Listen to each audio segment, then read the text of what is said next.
서울시가 남아도는 호텔이나 사무실을 임대주택으로 전환하겠다고 했는데 그 첫 번째 사례가 나왔습니다.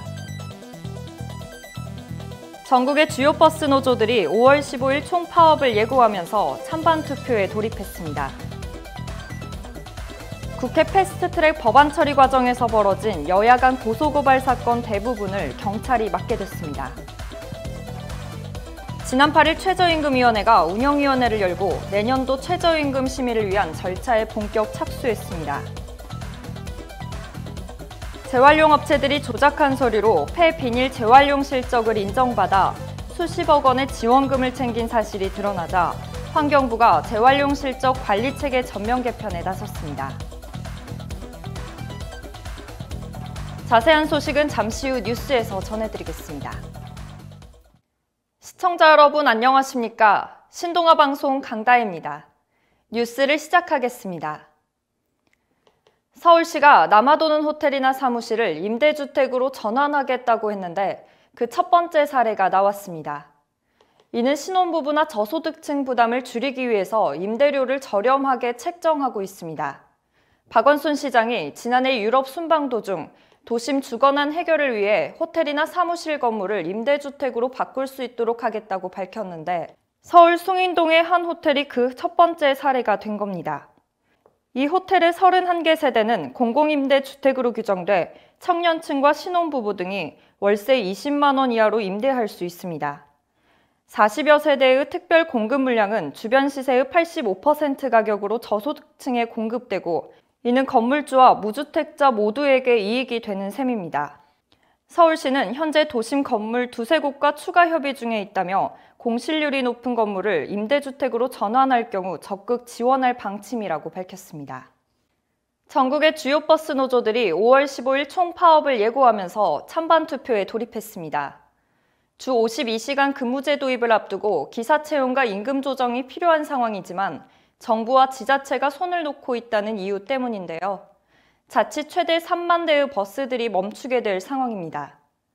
투표 결과에 따라 서울, 부산, 인천 등 전국 10개 지역의 버스 19,000여 대가 오는 15일에 경기도 버스 약 10,000대는 다음 달 10일쯤 파업에 돌입합니다.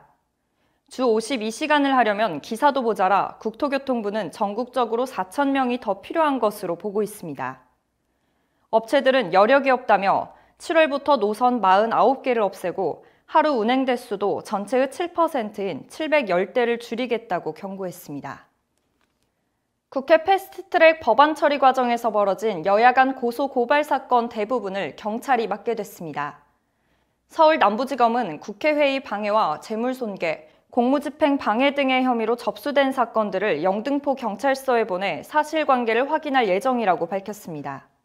다만 검찰은 사개특위 사보임 과정에서 문희상 국회의장과 바른미래당 송은학규 대표, 김관영 원내대표가 직권 남용 등의 혐의로 고발된 사건에 대해서는 법리 검토가 필요하다고 판단해 직접 수사할 방침입니다. 지난 7일까지 남부지검에 접수된 국회 패스트트랙 법안 관련 고소고발은 모두 15건이며 국회의원 97명을 포함해 167명이 피고발된 것으로 집계됐습니다. 지난 8일 최저임금위원회가 운영위원회를 열고 내년도 최저임금 심의를 위한 절차에 본격 착수했습니다. 최저임금위는 운영위원회를 조속히 정상화하기 위해 서로 협력하고 최저임금 결정과 관련해 현장 방문과 공청회 등을 통해 국민 의견 수렴을 확대하겠다고 밝혔습니다. 당초 고용노동부는 최저임금 개편안을 올 초 내놨지만 국회 법 개정이 지연되면서 내년도 최저임금 심의는 기존 최저임금위원회가 하는 것으로 가닥이 잡혔습니다. 재활용 업체들이 조작한 서류로 폐비닐 재활용 실적을 인정받아 수십억 원의 지원금을 챙긴 사실이 드러나자 환경부가 재활용 실적 관리체계 전면 개편에 나섰습니다. 환경부는 폐비닐 등의 선별 재활용 거래 과정을 실시간으로 점검하는 시스템을 상반기 내로 구축하고 계량대 주변에 CCTV를 설치해 관계자들의 조작을 차단하겠다고 밝혔습니다. 또 허위 실적이 적발되는 즉시 지원금 지급을 중단하고 징벌적인 금액을 환수할 수 있도록 규정을 고칠 계획이라고 설명했습니다.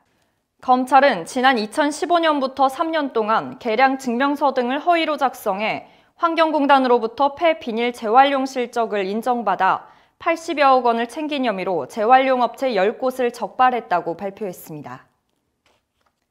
이상으로 뉴스를 마치겠습니다. 지금까지 시청해주신 여러분 고맙습니다.